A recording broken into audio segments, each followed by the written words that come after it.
Hey guys, Chef Garces here.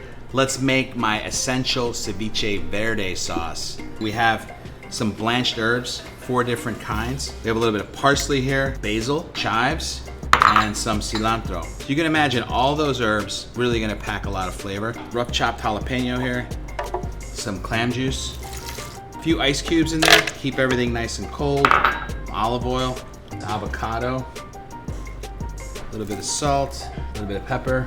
Here we go.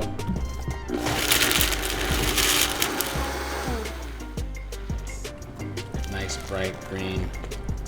We steamed off some top knot clams. You can see these are pretty big. So I'm gonna take the clams out of the shell, rough chop them to make our ceviche. Add a little bit of diced red onion to this. Fresh squeezed lime juice. Ceviche Verde sauce. Nice and vibrant and green.